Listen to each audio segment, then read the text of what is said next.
दोस्तों नमस्कार। स्वागत है एक बार फिर आपका आपके अपने चैनल श्रुतिकोश में। और हमारी जो श्रृंखला चल रही है मोस्ट क्वेश्चंस की, उसमें राजस्थान के प्रमुख व्यक्तित्व हमारा टॉपिक चल रहा है और ये प्रश्नों का ताना बाना यूँ ही लगातार चलता रहेगा। तो शुरू करते हैं आज का हमारा टॉपिक, और उसके अंदर राजस्थान के कुछ और प्रमुख व्यक्तित्व के बारे में चर्चा करेंगे। हम व्याख्यात्मक रूप में हम इनकी बात करेंगे, प्रश्नों को लेंगे और उनके आधार पर उनकी व्याख्या करेंगे। तो आइए शुरू करते हैं आज का पहला प्रश्न। और पहला प्रश्न जो जुड़ा हुआ है राजस्थान के प्रमुख व्यक्तित्व से, तो वो है कि भारतीय मोनालिसा किस चित्र को कहा जाता है। भारतीय मोनालिसा किस चित्र को कहा जाता है? जी हाँ, ऑप्शन है आपके ढोला मारू, महेंद्र मूमल, वीरमदेव सोनग्रारो प्रेम और बनी ठनी। तो किसको कहा जाता है भारतीय मोनालिसा? तो आंसर है दोस्तों इसका बनी ठनी।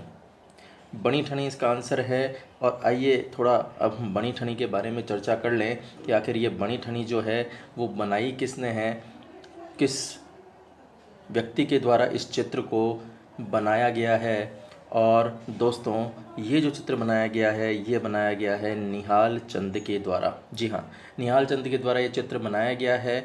और यूँ कहा जाए कि किशनगढ़ चित्रकला शैली को चरमोत्कर्ष पर पहुंचाने का जो काम है वो किसने किया? तो ये किया निहाल चंद ने, क्योंकि ये जो बनी ठनी है वो किशनगढ़ चित्रकला शैली से ही जुड़ी हुई है। और यहाँ के जो शासक थे वो थे सामंत सिंह।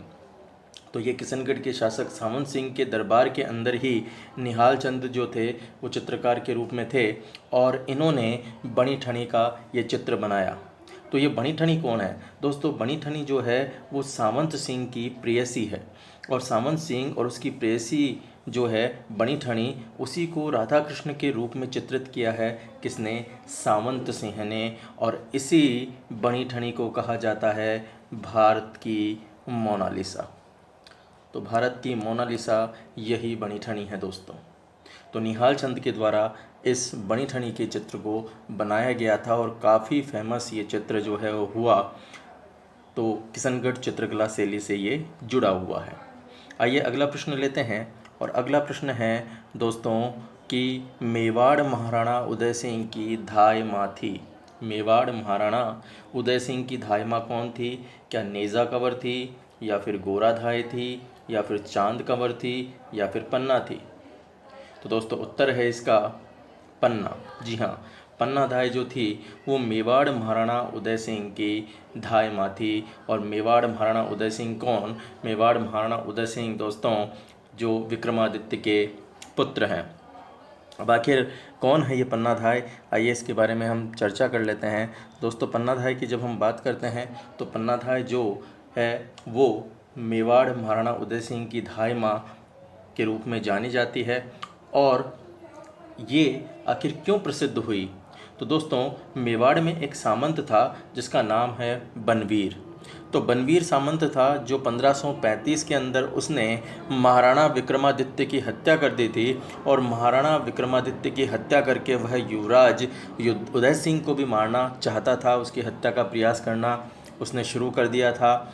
इसीलिए पन्ना धाय ने इनको बचाने का एक बहुत ही महत्वपूर्ण कार्य किया और एक साहसपूर्ण कार्य किया।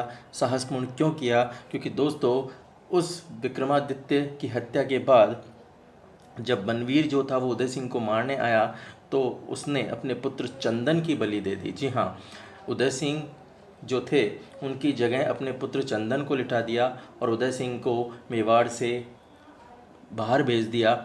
और जब बनवीर ने पूछा कि उदय सिंह कहाँ हैं, तो अपने सोते हुए चंदन की तरफ, पुत्र की तरफ इशारा कर दिया और बनवीर ने चंदन की हत्या कर दी।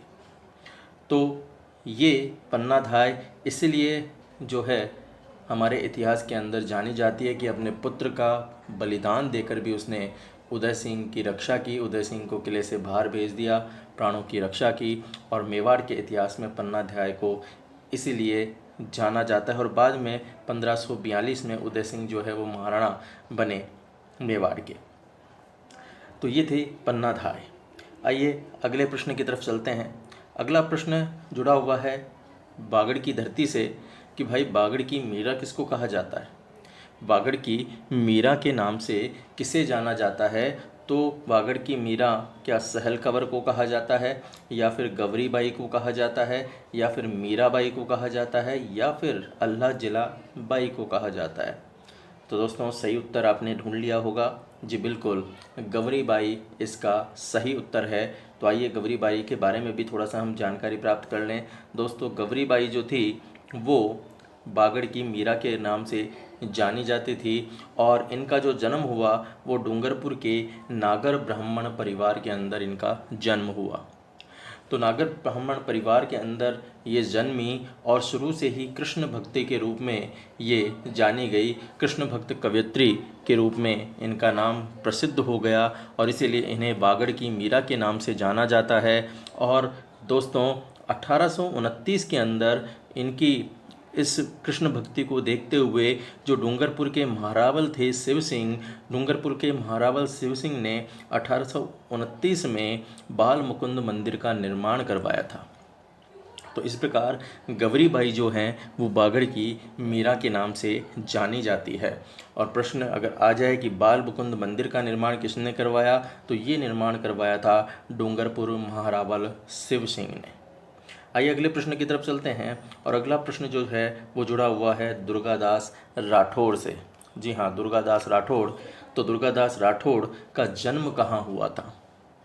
तो ऑप्शन है दोस्तों कि मारवाड़ के सालवा गांव में हुआ, मेवाड़ के नचनी गांव में हुआ, या फिर बीकानेर रियासत के धौलीधूप में हुआ, या फिर उपरोक्त में से कोई भी आंसर सही नहीं है।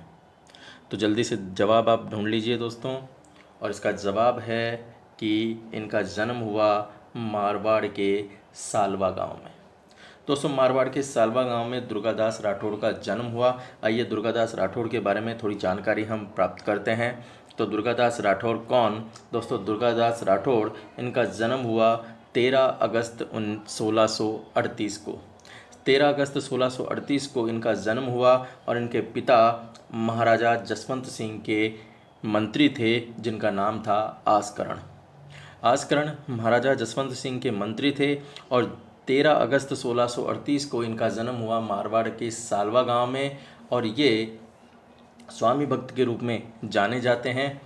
ये जसवंत सिंह की सेना में काफ़ी समय तक रहे, और महाराजा की मृत्यु के बाद उनकी जो रानियां थी और खालसा हुए जोधपुर के जो उत्तराधिकारी थे अजीत सिंह, उन अजीत सिंह की रक्षा के लिए औरंगजेब से ये लड़ते रहे, जब तक कि औरंगजेब की मृत्यु नहीं हो गई। औरंगजेब की मृत्यु कब हुई दोस्तों? 1707 में। तो 1707 ईस्वी में जब औरंगजेब की मृत्यु हुई तब तक उससे ये लड़ते रहे, और राठौड़ सिसोदिया संघ का निर्माण करके और संघर्ष इन्होंने किया।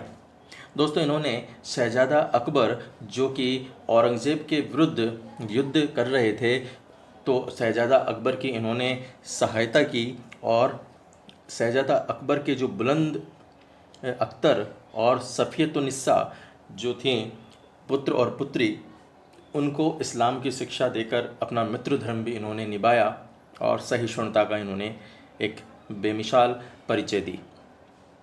इसके बाद दोस्तों जब समय व्यतीत होता गया तो अंत में महाराजा अजीत सिंह से इनकी अनबन हो गई, और महाराजा अजीत सिंह से अनबन होने पर ये चले गए दोस्तों मेवाड़। तो ये मेवाड़ चले गए, और मेवाड़ के अंदर ही बाद में ये इनकी जो मृत्यु हुई वो 22 नवंबर 1718 को ये इनकी मृत्यु हो गई, और स्थान था उज्जैन। तो उज्जैन में इनकी मृत्यु हो गई, और इनके लिए दोस्तों इनकी वीरता और साहस का जो गुणगान है वो मारवाड़ की धरती पर बार बार किया जाता है। अभी भी ये मारवाड़ की धरती जो है वो दुर्गादास के नाम से जानी जाती है, और इसीलिए इनके बारे में एक कहावत प्रचलित है कि मायड़ ऐसा पूत जन जैसा दुर्गादास। तो ऐसे थे हमारे दुर्गादास राठौड़। आइए अगले प्रश्न की तरफ चलते हैं, और अगला प्रश्न जुड़ा हुआ है एक बहुत ही अच्छी रचना से, जिसका नाम है दोस्तों वीरमदेव सोलंकीरा दोहा। तो वीरमदेव सोलंकीरा दोहा ये जो रचना है ये रचना किसकी है दोस्तों? क्या ये मोहनौत नैन्सी की है, या फिर दुरसा हाड़ा की है, या फिर अखेराज सोनग्रा की है, या फिर दुर्गादास की है? तो किसने लिखी वीरमदेव सोलंकीरा दोहा ये रचना? तो दोस्तों ये रचना लिखी गई थी दुरसा हाड़ा के द्वारा।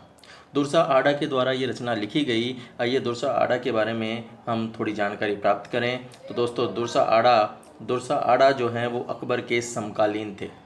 अकबर के समकालीन थे दुर्सा आडा, और इन दुर्सा आडा ने महाराणा प्रताप और राव चंद्रसेन का यशोगान किया था। तो अकबर के समकालीन थे, इन्होंने महाराणा प्रताप राव चंद्रसेन का यशोगान किया। और इनकी जो महत्वपूर्ण रचनाएं हैं वो है विरुद्ध छतहरी, किरतार बावन्नी और वीरमदेव सोलंकी रा दुहा। ये इनकी कुछ प्रमुख रचनाएं हैं, जिनमें सर्वाधिक प्रसिद्ध जो रचना हुई वो हुई विरुद्ध छतहरी। ये इनकी सर्वाधिक प्रसिद्ध रचना थी। चलिए नेक्स्ट प्रश्न की तरफ चलते हैं। और नेक्स्ट प्रश्न है दोस्तों कि बीकानेर राठौड़ारी ख्यात के रचनाकार हैं। बीकानेर राठौड़ारी ख्यात के रचनाकार कौन हैं? तो दोस्तों क्या ये दुर्सा हाडा हैं, कवि राज श्यामल दास हैं, दयाल दास हैं, या फिर बीसल देव हैं? तो क्या उत्तर है इसका? जल्दी से उत्तर सोच लीजिए। और बिल्कुल इसका उत्तर आपने सही ही सोचा होगा, दयाल दास। दयाल दास इसका उत्तर है, बीकानेर राठौड़ा की ख्यात। तो इसके रचनाकार हैं। आइए दयाल दास जी के बारे में हम बात करते हैं। तो दोस्तों दयाल दास जो हैं, इनका जन्म जो हुआ वो 1798 में इनका जन्म हुआ। बीकानेर रे राठौड़ारी ख्यात इन्होंने रचना की, और जन्म हुआ इनका कुड़िया बीकानेर में। तो कुड़िया बीकानेर में 1798 में इनका जन्म हुआ। और इन्होंने जो दयाल दासरी ख्यात ये लिखी, इस दयाल दासरी ख्यात की जो हस्तलिखी प्रति है उसमें राठौड़ों की उत्पत्ति के जो प्रमाण हैं उससे लेकर महाराजा सरदार सिंह के राज्यरोहण तक का इतिहास इन्होंने लिखा। और महाराजा सरदार सिंह का राज्यरोहण कब हुआ था? 1851 में। तो 1851 तक का ये जो इतिहास है वो इनके द्वारा लिखा गया। दोस्तों ये ख्यात जो है वो बीकानेर राजवंश का विस्तृत विवरण जानने की तरफ हमें अग्रसर करती है। मुगल मराठों के बीच क्या संबंध थे, राठौड़ों से संबंध कैसे थे उनके, वो हम इसे जान सकते हैं। इसके अलावा राजस्थानी में इसका अनुवाद है, और बीकानेर की जो प्रशासनिक व्यवस्था है उस प्रशासनिक व्यवस्था को समझने में भी ये जो है एक महत्वपूर्ण भूमिका अदा करती है। आइए अगले प्रश्न की तरफ चलते हैं। और अगला प्रश्न जो है वो है कि भाई ब्रिटिश भारत सरकार द्वारा किसको केसरे हिंद की उपाधि दी गई? केसरे हिंद की उपाधि तो एक महत्वपूर्ण प्रश्न है, कई बार एग्जाम में पूछा हुआ है कि ब्रिटिश भारत सरकार द्वारा किसको केसरे हिंद की उपाधि दी गई? तो भीकम जी को दी गई, या फिर कविराज श्यामल दास को दी गई, या कोमल कोठारी को दी गई, या फिर महात्मा गांधी को दी गई? तो क्या उत्तर है दोस्तों इसका? इसका सही उत्तर है दोस्तों कविराज श्यामल दास। कविराज श्यामल दास इसका सही उत्तर है। और कविराज श्यामल दास के बारे में आइए हम जानकारी प्राप्त करें। एक महत्वपूर्ण ये व्यक्ति थे जिनका व्यक्तित्व जो है चारों तरफ जाना जाता है। जन्म हुआ इनका 1836 में।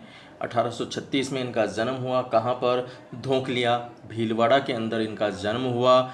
और मेवाड़ के महाराणा शंभू सिंह और इनके पुत्र जो थे महाराणा सज्जन सिंह, इनके दरबारी कवि के रूप में इनको जाना जाता है।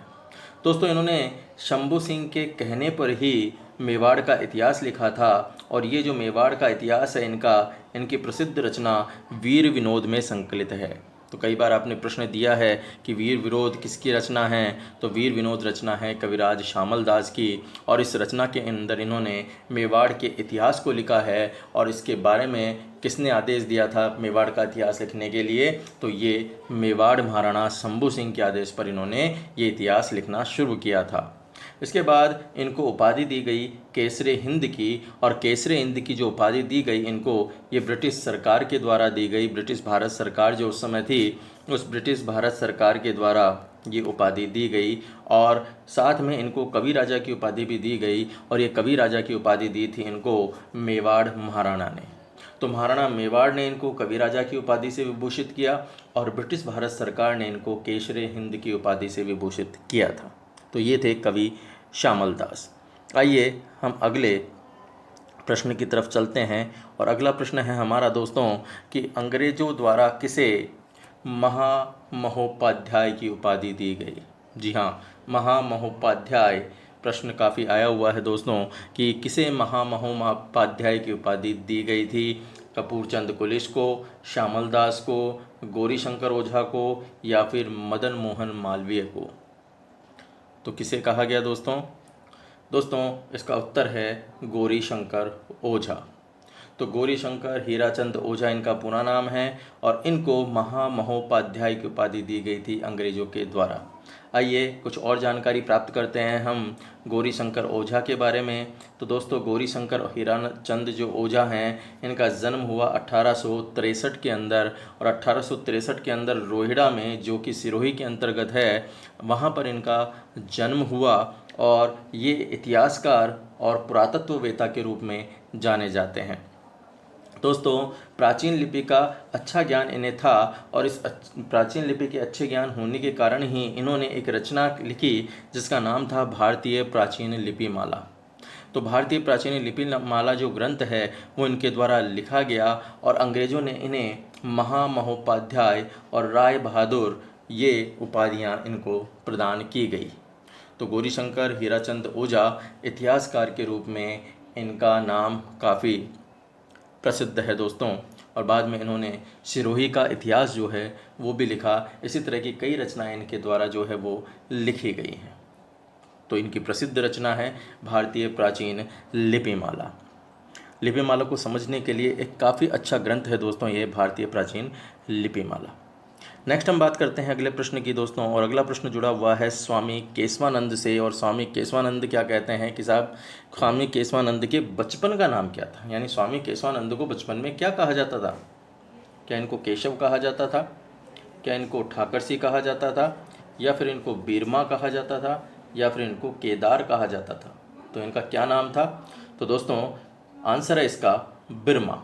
इनका बीरमा जो नाम है वो बीरमा नाम से ये स्वामी केशवानंद जो हैं वो प्रसिद्ध थे। तो आइए अब हम बात कर लेते हैं स्वामी केशवानंद की कि स्वामी केशवानंद की क्या क्या इनके बारे में महत्वपूर्ण बातें हैं। तो दोस्तों स्वामी केशवानंद की जब हम बात करते हैं तो इनका जन्म हुआ 1883 के अंदर, और 1883 के अंदर जन्म इनका हुआ मंगलूना जो कि सिक्कर के अंदर है।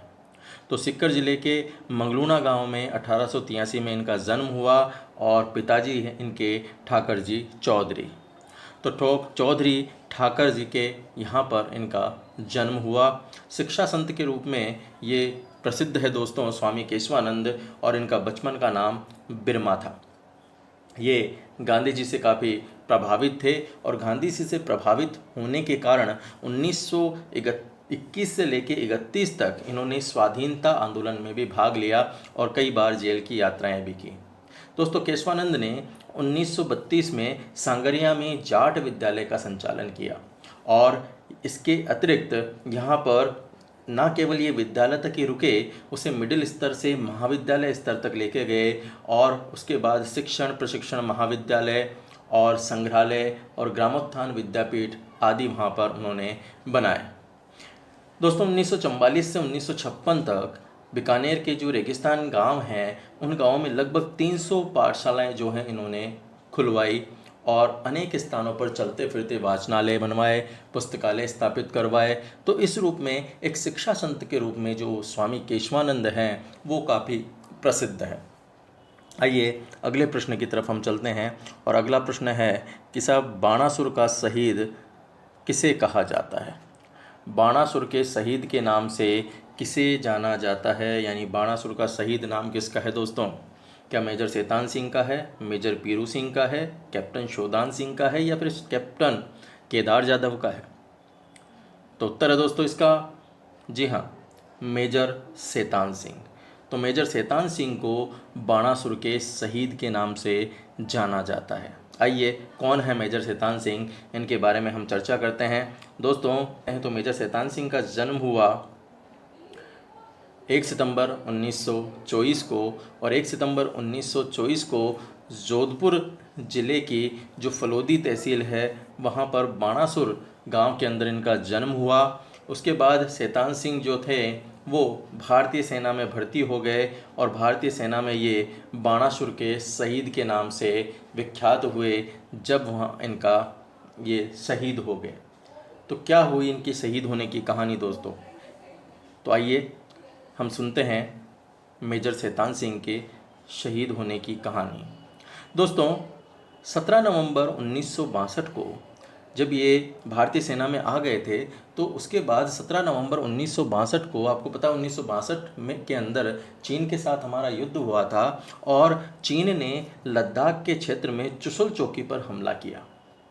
चुशुल चौकी पर हमला किया और अब जब चुशुल चौकी पर हमला किया गया तो इस चौकी की रक्षा की जिम्मेदारी दे दी गई चार्ली कंपनी को, और इस चार्ली कंपनी के जो हेड थे वो थे शैतान सिंह।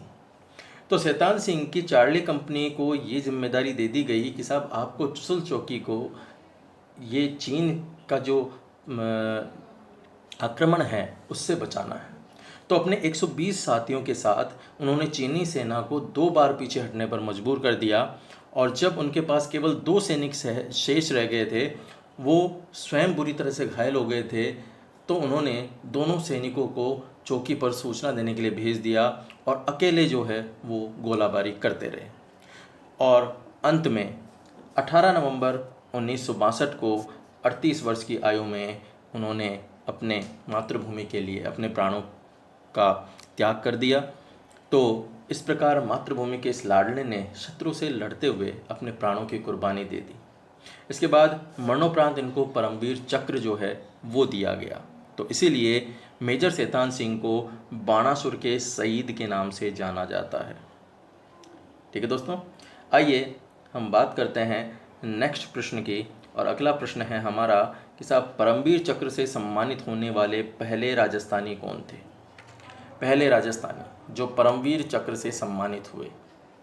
दोस्तों, क्या शैतान सिंह थे, पीरू सिंह थे, वीरेंद्र सिंह थे या वेद प्रकाश थे? अभी हमने शैतान सिंह की कहानी सुनी, तो कहीं पहले राजस्थानी यही तो नहीं थे? नहीं दोस्तों, पहले राजस्थानी थे पीरू सिंह। जी हाँ, पीरू सिंह। ये कंपनी हवलदार मेजर पीरू सिंह है, जो इसी तरह से युद्ध के अंदर अपनी जांबाजिता दिखाते हुए, और इनको जब परमवीर चक्र दिया गया तो ये परमवीर चक्र पाने वाले पहले राजस्थानी थे। आइए कौन हैं पीरू सिंह, उनके बारे में हम चर्चा कर लेते हैं। तो दोस्तों, मेजर पीरू सिंह, इनका नाम है कंपनी हवलदार मेजर पीरू सिंह, और इनका जन्म हुआ 20 मई 1918 को। 20 मई 1918 को रामपुरा बेरी झुंझुनू के अंदर इनका जन्म हुआ, और 1936 में ये सेना में भर्ती हुए और इनकी नियुक्ति हुई 6th बटालियन राजपुताना राइफल्स में।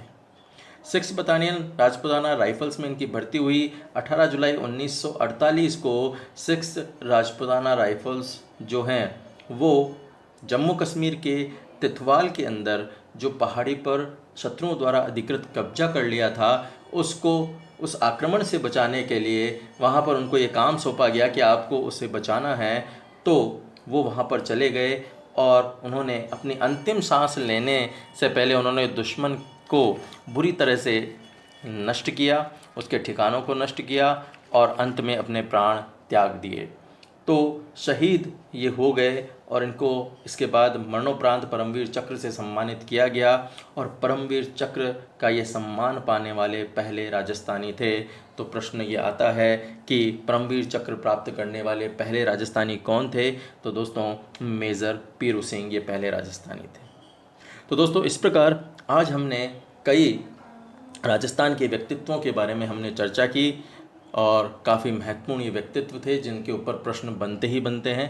तो आशा है आपको वीडियो पसंद आया होगा। अगले वीडियो में कुछ और व्यक्तित्वों के साथ मैं आपके सामने फिर उपस्थित होऊंगा। तब तक के लिए धन्यवाद। आपका दिन शुभ हो।